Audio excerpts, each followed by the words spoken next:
Well, welcome to this week's edition of the Pete Mezzetti Show. I'm Pete Mezzetti. My guest this evening is CAS CIAC Executive Director Glenn Lungarini. Glenn, welcome. How are you, my friend? Doing very well, Pete. Good to be back with you. Good to see you again. It's been a while. It has been. We've enjoyed a nice holiday season. I hope everything has gone well with you and your family. Absolutely. Thank you. You as well, sir. You as well. Glenn, last time we were sitting here together in studio. Tonight we're here through Zoom because of what's going on in the world. Considering what's going on, what's the CIAC been up to? It certainly has been challenging, Pete. We anticipated that we would be dealing with COVID for an extended period of time. I think, nobody thought that this was going to be a couple months and we're going to be beyond this. We knew throughout this year we would be battling it. We're grateful for the opportunities that we've been able to provide. We do believe with our work with DPH that the vaccines have helped keep kids on the fields and keep them engaged in activities. But we continue to see these variants pop up that challenge us in different ways. We're seeing one right now in Omicron that is highly contagious and is presenting challenges for our schools, for our teams. We're seeing some schools shut down right now because they don't have enough staff to be able to hold in-person instruction. So, we've seen a lot of challenges right now, but we are working our way through these. We will get through these. We will continue to have our winter seasons. We will play postseason tournaments. And if we need to make adjustments, we'll be ready to do so. But, at this time, we're moving forward cautiously and when safe for our kids. Absolutely. Now let's talk a little bit about the fall season and wrap that up for a couple minutes, because the fall season is over. Now we have to break into the winter season. Yeah, the fall season, Pete, was very successful. We had, outstanding tournament play. We had great regular seasons. Even though, again, we had some challenges, and I know there was a lot of talk and a lot of concern with football throughout the season. When it came down to it, Pete, we only had a few games that weren't able to be played. We were able to play all of our postseason tournaments. Just to give you, a few quick numbers, we had just under 1% of our games postponed in the fall due to COVID, and we had 0.2% of our games canceled in the fall for all sports. So, I think we did relatively well with that. And, the number of kids who tested positive for COVID for all of our athletic teams was at 0.8%. So, we ran a very effective fall season thanks to the work of our coaches, our administrators, athletic trainers, great work by our officials, and we were able to provide some outstanding opportunities for kids. And boy, we had some exciting state championship play in all sports. Absolutely. Do you have a favorite one that stood out from the fall?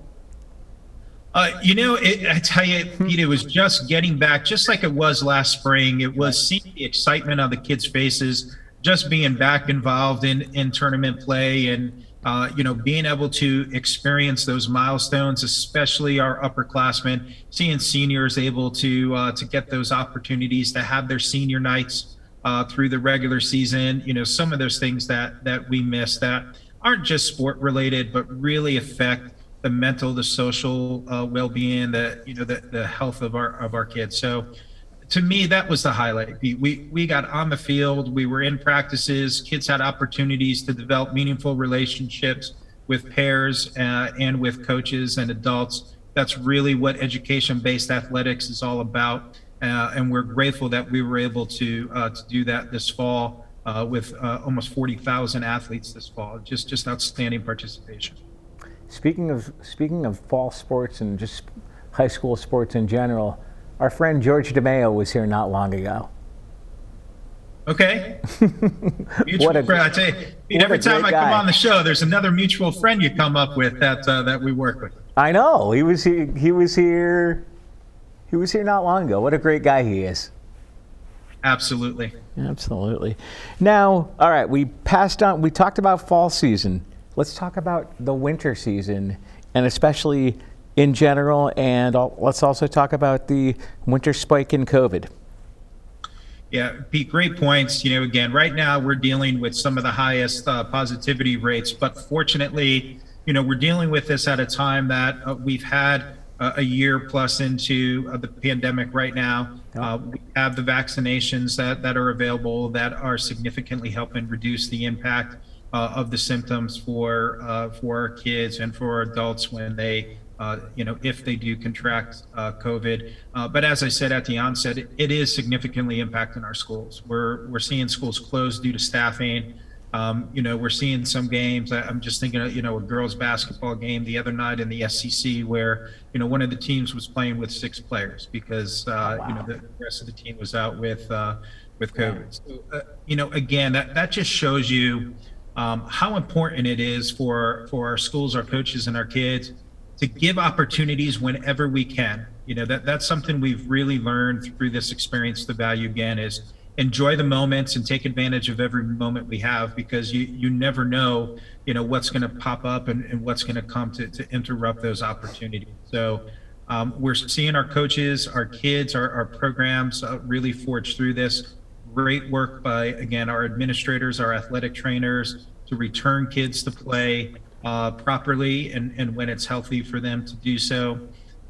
We are watching what's happening with postponements of games. Right now, there are no changes. Okay. But we'll continue to watch this, Pete, because if we get to that point where adjustments need to be made for the number of games you have to play to qualify for a tournament, or how we run tournaments, then we'll be prepared to make those decisions.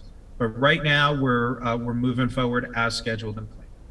Now, as far as winter sports goes, obviously winter sports are inside. Are we doing spectators, or are we doing not spectators? I was watching the news over the weekend, and I saw one of the college teams in Connecticut was playing, but they were playing to an empty field house with just the coaches, the officials, and the team. There were no spectators in the stands. Yeah, we've deferred the spectator decisions to the local school districts. Okay. That's one of the items, Pete, that we've seen. It varies greatly based on what the COVID metric is within your community. Right. So even while we're seeing high spikes right now, there may be parts of the state that are doing okay.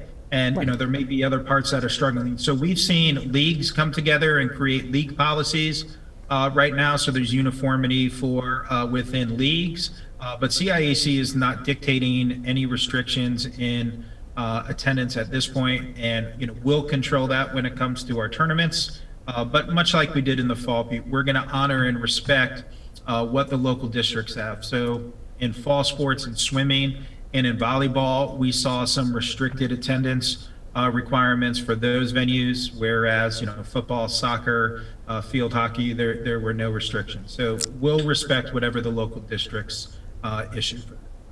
Now let's talk about the sports guidance or quarantine and return to protocol after you test positive. Yeah, those are the hot topics right now. Well, let's talk. So, especially the quarantine topics right now, and it's understandable because the gap between the quarantines for interscholastic athletics, youth athletics, and the school day has widened. There has been a gap in that for a period of time right now. When the CDC recommended that quarantines can be reduced to 7 days for schools, the quarantine period for athletes stayed at 10 to 14 days, depending on the circumstances. So there had been discrepancy there.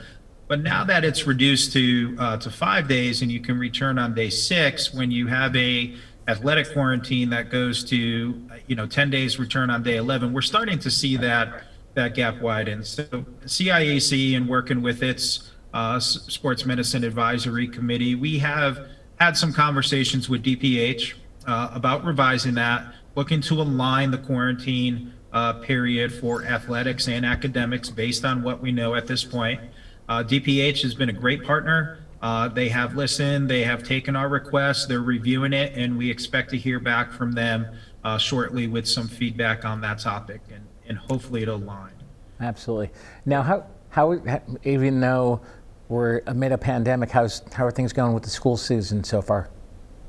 Yeah, it's going well. I think the other topic on that note, Pete, that Yeah. is gotten a lot of attention lately has been the return to play protocol. So, when you come out of that quarantine, if you tested positive, what do you need to do to return to play? And the recommendation has consistently been to follow the American Academy of Pediatrics return to play protocol. Okay. Now, recently, there's been some question, has that guidance been updated where it no longer requires asymptomatic or mildly symptomatic cases to go through a 7-day or it's a 5-stage program that would return you on day 7, gradual return to play. And, a clarification for that is looking at the updated guidance from the American Academy of Pediatrics. Okay. They do still recommend that everybody who had COVID goes through a return to play protocol. They recommend that if you had moderate cases, that may be extended as well. So we're working to understand, does that recommendation permit pediatricians to look at that return to play protocol, factor that into the decision of what the student is capable to return to, and clear kids to play earlier. So again, that is an item that we're working with the Department of Health, with our Sports Medicine Advisory Committee to understand better the language and what is stated in the American Academy of Pediatrics guidance, and to get that direction out to our schools. Again, we hope to have that in the next within the next week or so, and get that information out. But that has been a very hot topic, and I think a little bit of a confusing topic for our schools, our parents, and our athletes. Glenn, would you mind sticking around for another segment? Happy to. All right, we'll be right back. The innocence of youth. Is there anything any better? But soon they'll be in high school and facing all the same challenges you faced. How to make friends, how to fit in, how to be cool. We want our children to have everything they'll need to live fulfilling and productive lives. Make sure the kids in your family are among the more than 170,000 participants here in Connecticut who take part in high school sports or activities. Keep on keeping on, lady. Keep on keeping on, yeah. You expect me to stop living? No, you're telling me giving. I gotta oh, your baby gonna keep on keeping on. Thank you, Connecticut, for doing your part to stop the spread of COVID-19, for wearing your masks, washing your hands, and keeping your distance. So keep it up, Connecticut. We've come too far to go back. Keeping on. Welcome back to this week's edition of the Pete Mezzetti Show. I'm Pete Mezzetti, sitting here with Glenn Lungarini, who's the Executive Director of CAS CIAC. Glenn, welcome back. Great to be back, Pete. Thanks for sticking around, pal. So, Glenn, what exactly, and I know we didn't talk about this in the first segment, what exactly is CAS CIAC, and what does each branch of the organization do? Sure. So the parent organization is the Connecticut Association of Schools. Okay. The Connecticut Association of Schools incorporates members from elementary, middle school, and high school, private, parochial, and public sectors. And with that, Pete, we represent administrators. So principals are the primary members of our organization. They make up the board of directors. They make up our committees. They have they are the voting legislative body of the organization. We are a private nonprofit organization, and underneath the Connecticut Association of Schools, there's a number of other entities. We run unified sports under the Connecticut Association of Schools. We have the national chapter, or I'm sorry, the state chapter of National Honor Society and the state chapter of Student Councils. Okay. We also obviously have the CIAC, which is the Interscholastic Athletic Conference for our member schools, which is the governing body for our member school athletics. Among all these, we do a lot of other work outside of sport as well. We have a lot of student leadership programs. We have a student equity advisory board that is doing tremendous work on action and equity within our schools. We have a board, a group of kids that do research projects for the State Board of Education and present those on an annual basis. So we engage close to 100,000 high school kids in Connecticut every year in the activities that. Wow, you're a very busy organization. It's a busy organization, but I'd say we do it with the passion and love that we have for kids, for the experiences that we're able to provide them in leadership, in athletics, and just tying all these things together again from the kindergarten level on up. We also have art award programs for elementary, middle school, high school. So we work with the arts as well, and it's just tremendous to engage kids in areas that they're really passionate about. Absolutely. Now, as far as the winter sports season goes, as far as wearing masks if you're a spectator or if you're playing in a winter sport, how are they handling that? Yeah, right now you got to put masks on, Pete. There you go. We're at a point right now. Again, we have high positivity rates. I know there's a lot of COVID fatigue out there. There's a lot of frustration, and we see a lot of questioning, about what is necessary right now.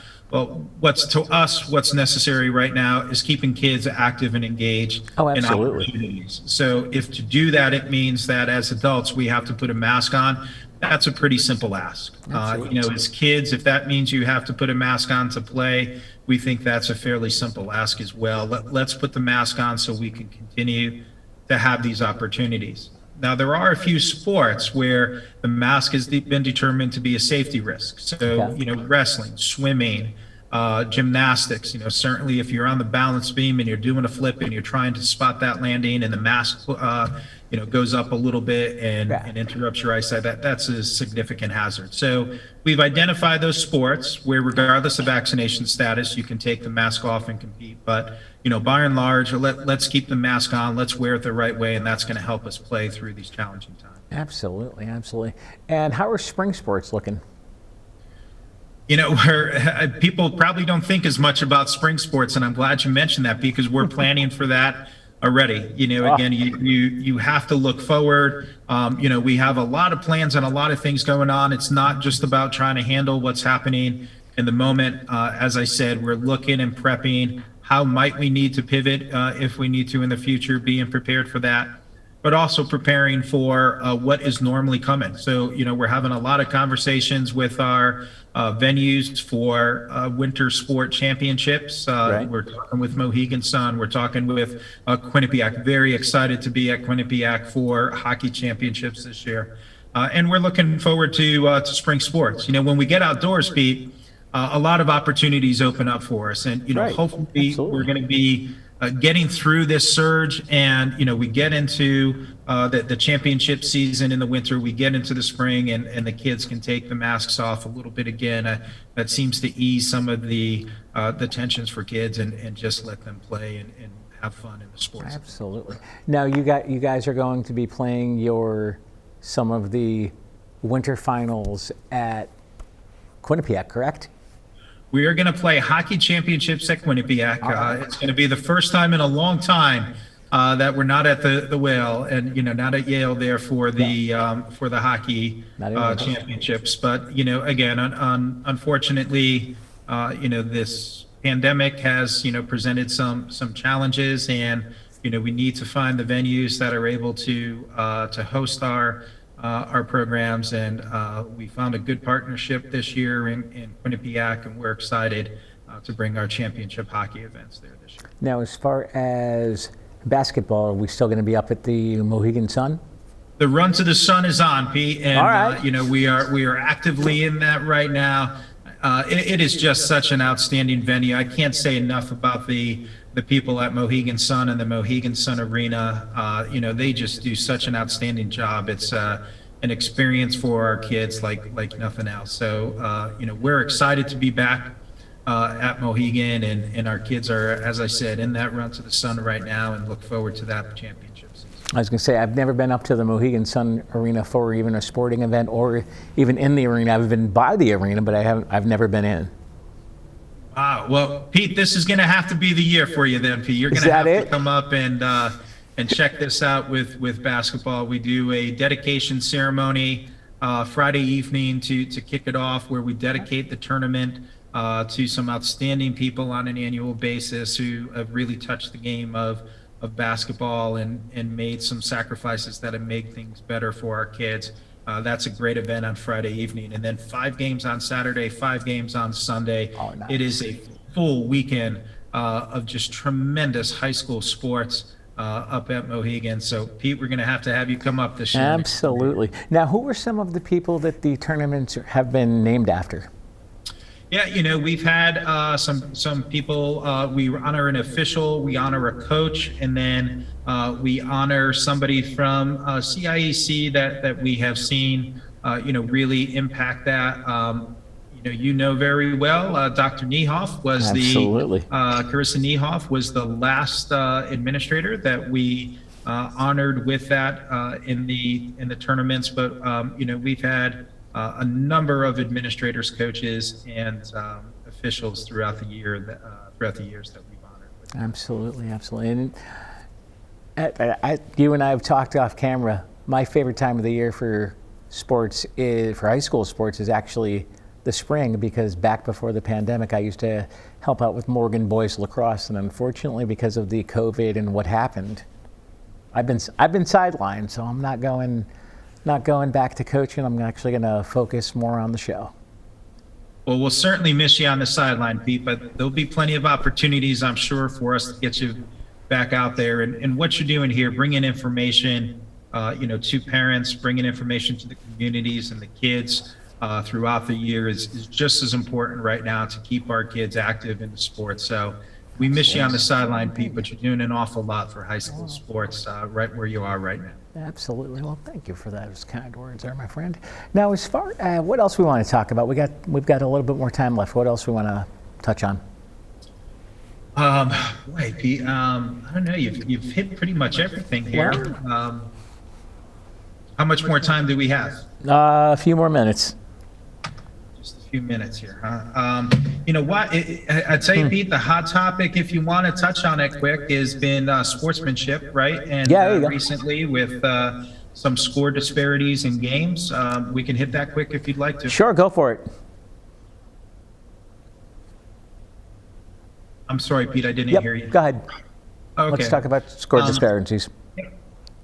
Yeah, Pete, there's been some interest in the news, lately about some disparity in scores in games. And, some of this, I think, is a challenge due to COVID. As we mentioned earlier, we're seeing some of our rosters depleted because of kids being quarantined or with COVID right now. So it creates some challenges. By and large, I think our coaches are doing an outstanding job of managing games to keep things competitive when they're not competitive. Again, I think our coaches and administrators are doing a very good job of keeping scores reasonable and respectable. Listen, sometimes mistakes are made. We had an issue recently that was addressed, but I think the administrations from both schools did a great job. I think the coach is a good person who has his heart in the right place. I know he's a dad. I know he's a coach. He's there for the right reasons. That's what education-based athletics is for. We learn from our mistakes. We put that into practice and we move forward. And there are so many great examples of strong sportsmanship out there, led by the CIAC Class Act Sportsmanship Program, that we're going to see many more examples of good sportsmanship than we do of those times that we need to address. Now let's talk about the sportsmanship program. Yeah, the Class Act program, Pete, we have probably about 85% of our member schools involved in that program right now. Okay. That program helps you develop a council of kids within your school that look at sportsmanship standards and responsibilities. The kids themselves take an active role in being responsible in that. It is led by a sportsmanship committee run through CIAC that is again has principals, athletic directors at the leadership of that, and then have our kids involved in a very meaningful way in a decision-making process. It's an outstanding program for the team, for the schools that are in it. We appreciate it. For the schools that aren't in it, take a look. It's a great way to bring sportsmanship initiatives to your school. Now, how many schools are in it? So as I said, we got about 85% of 182 schools, Pete. So, okay. We're up there right now, but we'd like to get those remaining schools on board and in the program as well. Absolutely. It sounds like a very worthwhile program. It is. It's one of those, programs, as we talked about, that, people don't often think about with CIAC. You just think about the sports and games that are taking place. But again, these are leadership opportunities that have kids doing actionable work and research within their own schools. We have a great sportsmanship conference every year that brings these kids together. Many of our conferences run sportsmanship committees and learning days for their kids within their own conference. It really is a tremendous program that engages kids in meaningful leadership. Now, if people want more information on CAS CIAC, where can they go? You go to that CIACsports.com website, and all the information that you're looking for on CIAC athletics is there. And then same thing on the Connecticut Association of Schools side. You can just click on that CAS icon, and it'll take you right over to our CAS page. Cool. And we've got a little bit more time left, but before we say goodnight, Glenn, I want to thank you for coming down, and hopefully we'll see you again soon. It's a pleasure, Pete. Can't wait to be back in studio with you. Thanks for all that you do for our kids. Thanks for your coaching in the past, and thanks for bringing this valuable information to your kids. Not a problem, Glenn. Thanks for some time, and we'll see you again soon. On behalf of Glenn Lungarini, I'm Pete Mezzetti. Thanks, good night, and we'll see you next time.